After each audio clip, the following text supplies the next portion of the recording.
देखिए, इसके पहले का टॉपिक हम आप लोगों को पढ़ा चुके हैं। चाल के पहले का चाल से हम लोगों को पढ़ाना है।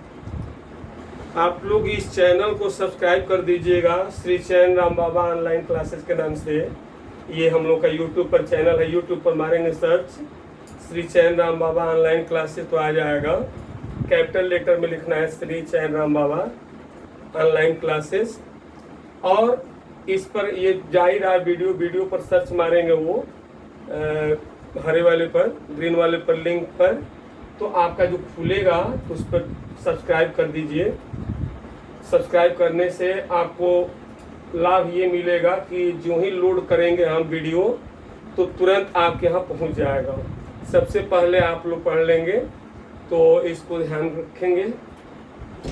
देखिएगा, तो चाल की परिभाषा है एकांत समय में चली गई दूरी को चाल कहते हैं। चाल की परिभाषा क्या बोलेंगे? एकांत समय में चली गई दूरी को चाल कहते हैं। कोई भी आपसे पूछता है कि चाल किसे कहते हैं तो आप यही परिभाषा बताएंगे, एकांत समय में चली गई दूरी को चाल कहते हैं। चाल बराबर होगा दूरी बटा समय। अब इसका मात्रक देख लीजिए। एमकेस पद्धति में चाल का मात्रक, दूरी का मात्रक क्या है? मीटर, और समय का मात्रक क्या है? सेकंड। अब सीजीएस पद्धति में चाल का जो मात्रक होगा वह क्या होगा? देखिए, मात्रक, दूरी का मात्रक हो जाएगा सेंटीमीटर और समय का मात्रक होगा सेकंड। चाल एक अदिश राशि है। चाल एक अदिश राशि है, स्केलर क्वांटिटी है। ध्यान दीजिएगा आप लोग, चाल कैसी राशि है? अदिश राशि है। अब यह चाल जो है 4 प्रकार का होता है। यह चाल कितने प्रकार का होगा? 4 प्रकार का होगा। पहला है आपका एक समान चाल, दूसरा है असमान चाल। पहला है एक समान चाल, दूसरा है असमान चाल, तीसरा है औसत चाल और चौथा है तात्कालिक चाल या तात्क्षणिक चाल। तो पहला चाल हम लोग जाने, चाल के प्रकार में हो जाएगा आपका चाल के प्रकार, यानी कि टाइप ऑफ स्पीड। पहला है एक समान चाल। एक समान चाल,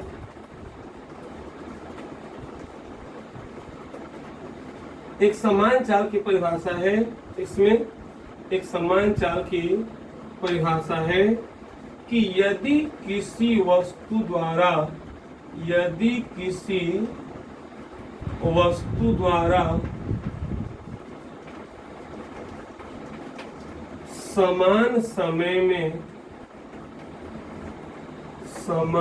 समान समय में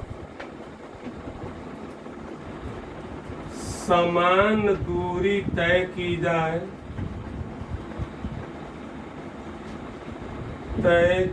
जाए, यदि किसी वस्तु द्वारा समान समय में समान दूरी तय की जाए तो वस्तु की चाल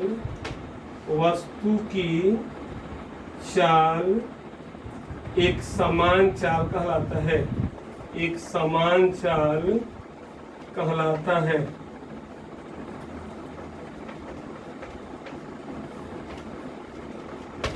देखिए, यदि किसी वस्तु द्वारा समान समयांतराल में समान दूरी तय की जाए तो वस्तु की चाल एक समान चाल कहलाती है। यदि किसी वस्तु द्वारा समान समयांतराल में समान दूरी तय की जाए तो वस्तु की चाल एक समान चाल कहलाती है। अब हम लोग का है असमान चाल। देखिए, अगला पॉइंट है इसका दूसरा नंबर, असमान चाल। असमान चाल, नॉन यूनिफॉर्मली स्पीड। असमान चाल की परिभाषा है कि यदि किसी वस्तु द्वारा समान समयांतराल में भिन्न भिन्न दूरी तय की जाए तो वस्तु की चाल असमान चाल कहलाती है। क्या बोलेंगे आप परिभाषा कि यदि किसी वस्तु द्वारा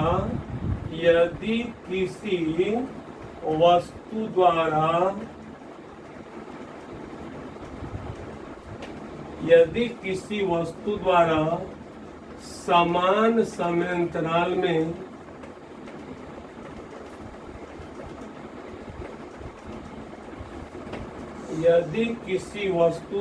समान समयांतराल में भिन्न भिन्न दूरी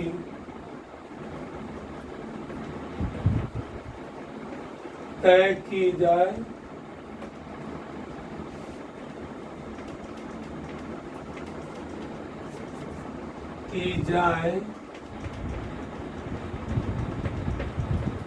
तो वस्तु की चाल असमान चाल कहलाती है। असमान चाल कहलाती है। यदि किसी वस्तु द्वारा समान समयांतराल में भिन्न भिन्न दूरी तय की जाए तो वस्तु की चाल असमान चाल कहलाती है। अब तीसरा पॉइंट हम लोगों का है औसत चाल। औसत चाल इसको एवरेज स्पीड कहते हैं। क्या कहते हैं? Average speed. औसत चाल की परिभाषा है कि किसी वस्तु द्वारा तय की गई कुल दूरी तथा लगे कुल समय के अनुपात को औसत चाल कहते हैं, एवरेज स्पीड कहते हैं। तो औसत चाल की परिभाषा है कि यदि किसी वस्तु द्वारा समान समयांतराल में किसी वस्तु द्वारा तय की गई कुल दूरी तथा कुल लगे समय के अनुपात को औसत चाल कहते हैं। क्या बोलेंगे आप? कि किसी वस्तु द्वारा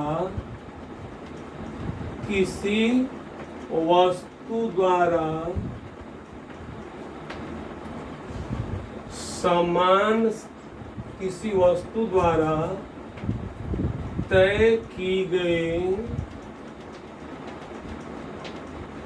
की गई कुल दूरी तथा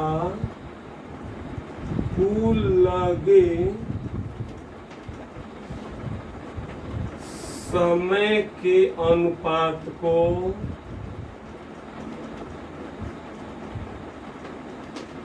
औसत चाल कहते हैं। औसत चाल कहते हैं। किसी वस्तु द्वारा तय की गई कुल दूरी तथा कुल लगे समय के अनुपात को औसत चाल कहते हैं। क्लियर इतना?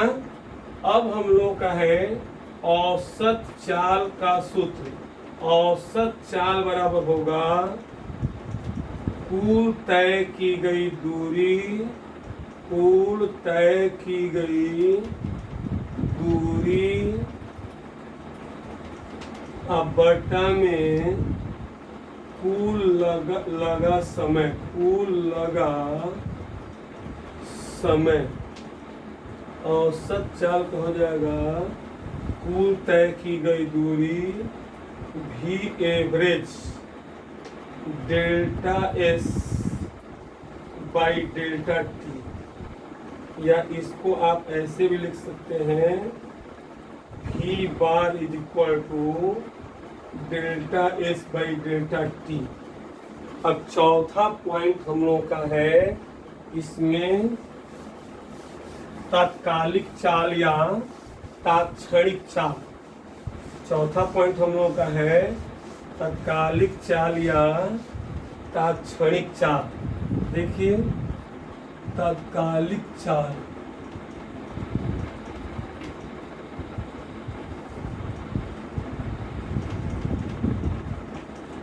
इसकी परिभाषा है कि यदि समयांतराल अत्यंत सूक्ष्म हो जाए, यदि समयांतराल अत्यंत सूक्ष्म हो जाए तो औसत चाल तत्कालिक चाल के बराबर हो जाता है। यदि समयांतराल अत्यंत सूक्ष्म हो जाए तो औसत चाल तत्कालिक चाल के बराबर हो जाता है। क्या बोलेंगे कि यदि समयांतराल अत्यंत सूक्ष्म हो जाए तो औसत चाल तत्कालिक चाल के बराबर हो जाता है। यहां लिख दे रहा हूं कि यदि समयांतराल अत्यंत सूक्ष्म हो जाए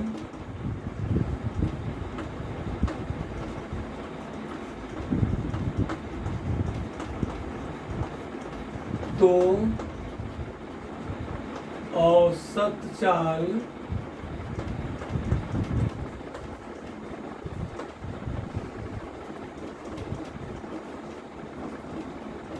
तत्कालिक, यदि समयांतराल अत्यंत सूक्ष्म हो जाए तो औसत चाल तत्कालिक चाल कहलाता है।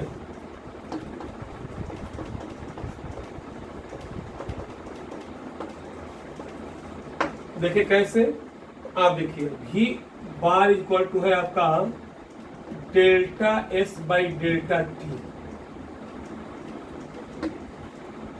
समयांतराल अत्यंत सूक्ष्म हो जाए, इसका अर्थ है इंग्लिश में taking limit delta T tends to zero both side.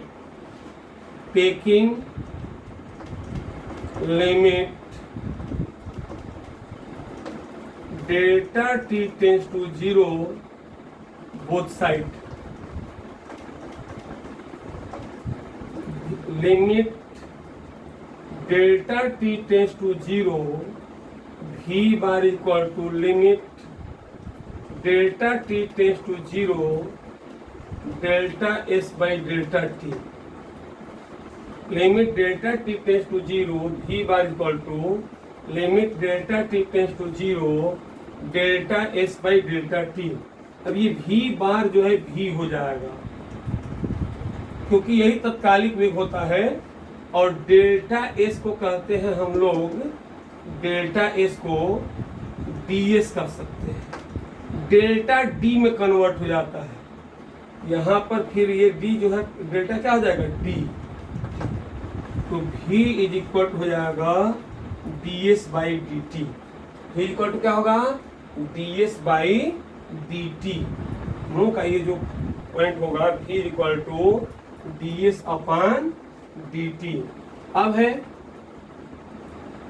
हम लोग का अगला पॉइंट है वेलोसिटी, वेग। वेग किसे कहते हैं? वेग की परिभाषा है कि एकांक समय में तय किए गए विस्थापन को वेग कहते हैं।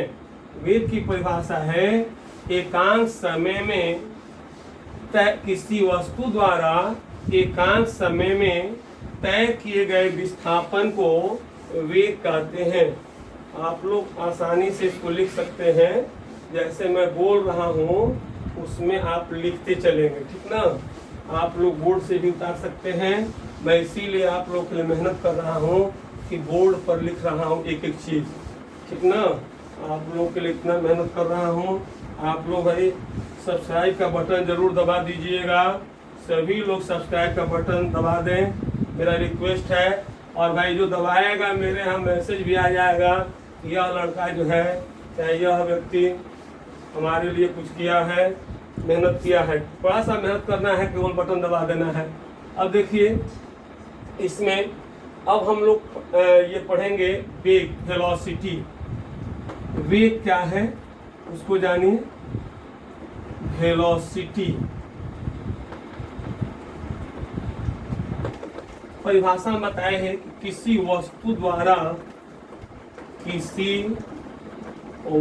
द्वारा एकांक समय में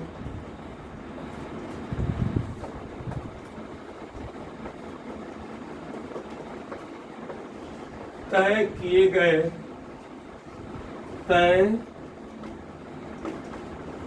गए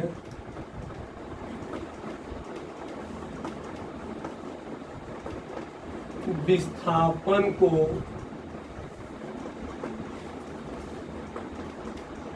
वेग कहते हैं। किसी वस्तु द्वारा एकांक समय में तय किए गए विस्थापन को वेग कहते हैं। याद रहेगा, वेग बराबर होगा विस्थापन बटा में समय,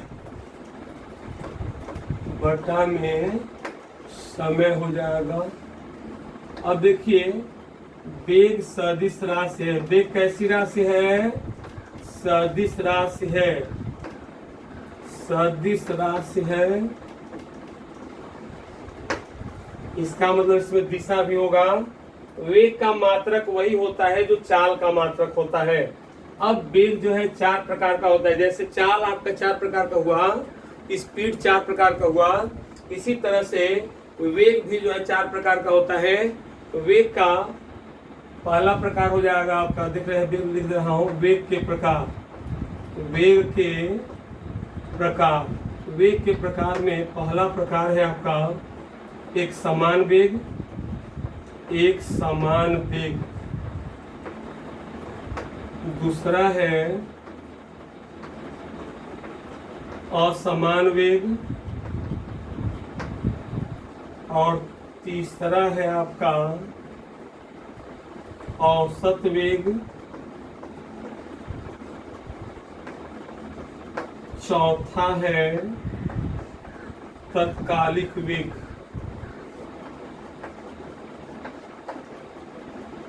तो पहला हम लोग लिखेंगे एक समान वेग।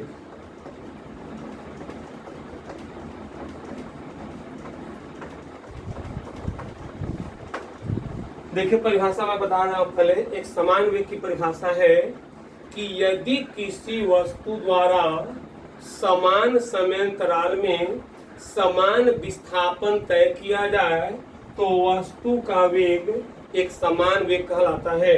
क्या बोलेंगे कि यदि किसी वस्तु द्वारा समान समयांतराल में समान विस्थापन तय किया जाए तो वस्तु का वेग एक समान वेग कहलाता है। एक समान वेग किसे कहेंगे कि यदि किसी वस्तु द्वारा समान समयांतराल में समान विस्थापन तय किया जाए तो वस्तु का वेग एक समान वेग कहलाता है। असमान वेग का परिभाषा है कि यदि किसी वस्तु द्वारा समान समयांतराल में भिन्न भिन्न विस्थापन तय किया जाए तो वस्तु का वेग असमान वेग कहलाता है। बोलेंगे कि यदि किसी वस्तु द्वारा समान समयांतराल में भिन्न भिन्न विस्थापन तय किया जाए तो वस्तु का वेग असमान वेग कहलाता है। अब है असमान वेग के बाद है आपका औसत वेग। औसत वेग की परिभाषा है कि किसी वस्तु द्वारा तय किए गए कुल विस्थापन तथा कुल लगे समय के अनुपात को औसत वेग कहते हैं। क्या बोलेंगे? किसी वस्तु द्वारा तय किए गए कुल विस्थापन तथा कुल लगे समय के अनुपात को औसत वेग कहते हैं। याद रहेगा, औसत वेग की परिभाषा बोलेंगे कि यदि किसी वस्तु द्वारा तय किए गए कुल विस्थापन तथा कुल लगे समय के अनुपात को औसत वेग कहते हैं, और यदि समय अंतराल अत्यंत सूक्ष्म हो जाए तो औसत वेग तत्कालिक वेग के बराबर हो जाता है। परिभाषा आप लिख भी लीजिए। एक समान वेग की परिभाषा है कि यदि किसी वस्तु द्वारा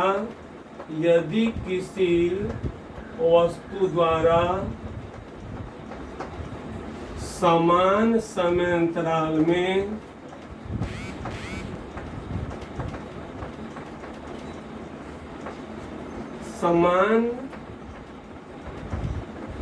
यदि किसी वस्तु द्वारा समान समय अंतराल में समान विस्थापन तय किया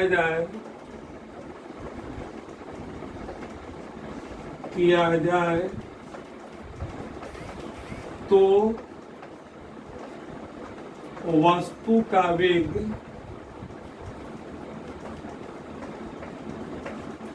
एक समान वेग कहलाता है।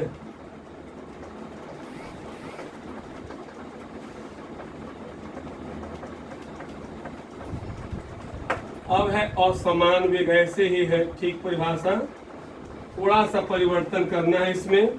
क्या बोलेंगे कि यदि किसी वस्तु द्वारा समान समयांतराल में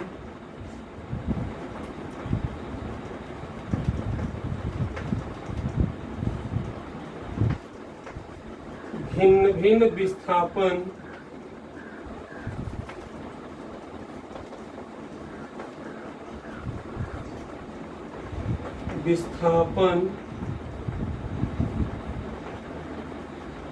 तय किया जाए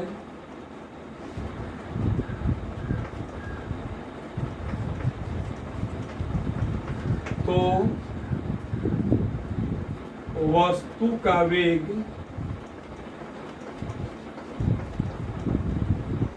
असमान वेग कहलाता है। असमान वेग कहलाता है। अब हो जाएगा तीसरा है हम लोगों का औसत वेग।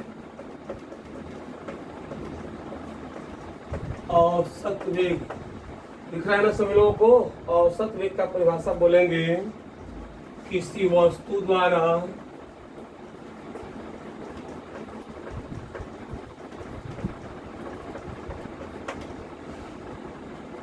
तय की गई कुल दूरी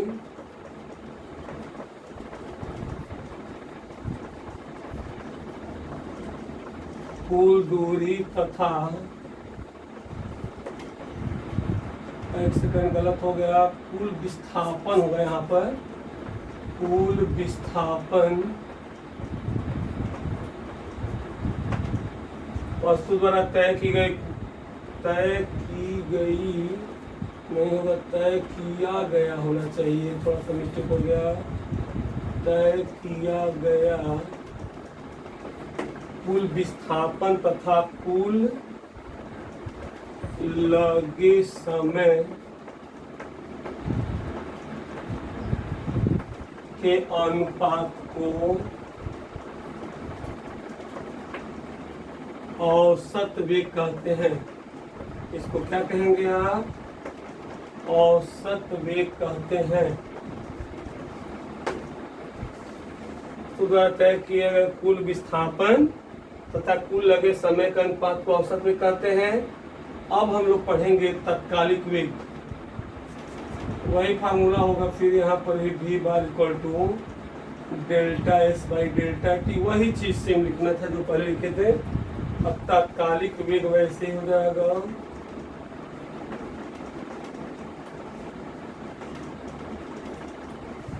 क्या है कि यदि समयांतराल अत्यंत सूक्ष्म हो जाए, यदि समयांतराल अत्यंत सूक्ष्म हो जाए तो औसत वेग तात्कालिक वेग के बराबर हो जाता है। इसकी परिभाषा लिख लीजिएगा, लिख लीजिए, बोल रहा हूँ कि यदि समयांतराल, मेरे पास जगह नहीं है यहाँ पर, यदि समयांतराल अत्यंत सूक्ष्म हो जाए तो औसत वेग तात्कालिक वेग के बराबर हो जाता है। औसत वेग जो है तात्कालिक वेग के बराबर हो जाता है। अब हम लोग अगले टॉपिक में पढ़ेंगे त्वरण। क्या पढ़ेंगे? त्वरण।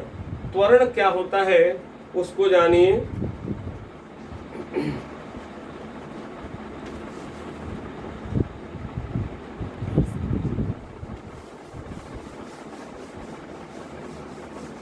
त्वरण जान लीजिए क्या होता है। देखिए, त्वरण की परिभाषा हम बता दे रहे हैं आपको। त्वरण की परिभाषा है कि वेग परिवर्तन की दर को त्वरण कहते हैं।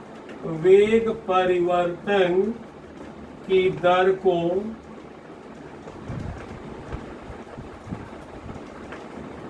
त्वरण कहते हैं।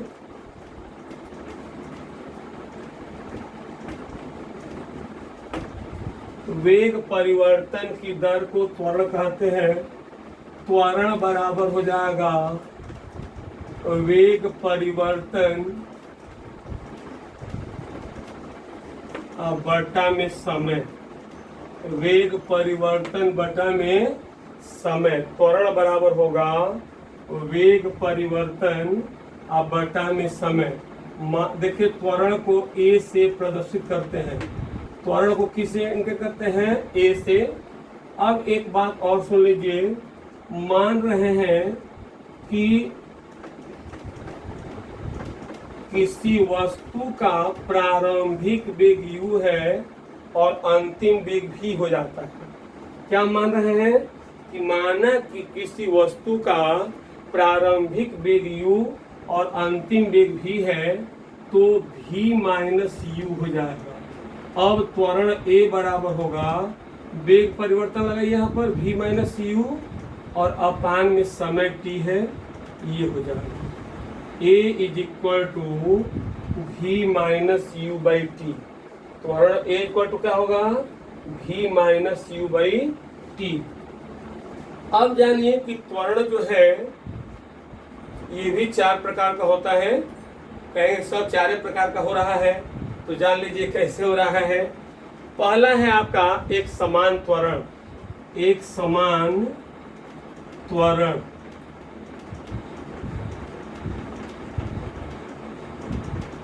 एक समान त्वरण की परिभाषा है कि यदि किसी वस्तु द्वारा समान समयांतराल में समान वेग परिवर्तन हो तो वस्तु का त्वरण एक समान त्वरण कहलाता है।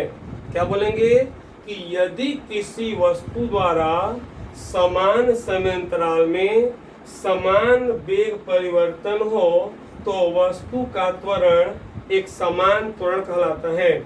अब है असमान त्वरण।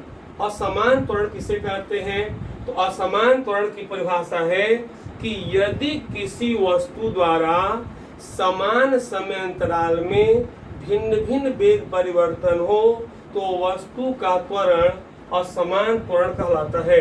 क्या बोलेंगे कि यदि किसी वस्तु द्वारा समान समयांतराल में भिन्न भिन्न वेग परिवर्तन हो तो वस्तु का त्वरण असमान त्वरण कहलाता है। अब है असमान त्वरण हो जाएगा यहाँ पर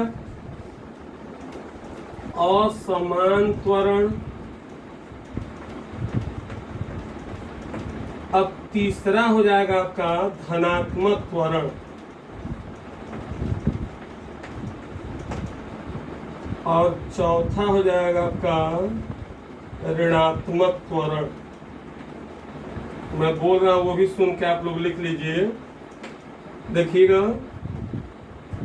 धनात्मक त्वरण किसे कहते हैं, मैं बोल रहा हूं तो लिखते चलिएगा। धनात्मक त्वरण किसे कहते हैं, तो धनात्मक त्वरण की परिभाषा है कि ऐसा त्वरण जो वेग बढ़ाने का कार्य करता है धनात्मक त्वरण कहलाता है। क्या बोलेंगे आप, ऐसा त्वरण जो वेग बढ़ाने का कार्य करता है, ऐसा त्वरण जो वेग बढ़ाने का कार्य करता है धनात्मक त्वरण कहलाता है। पॉजिटिव एक्सेलरेशन, त्वरण को अंग्रेजी में क्या कहते हैं, एक्सेलरेशन।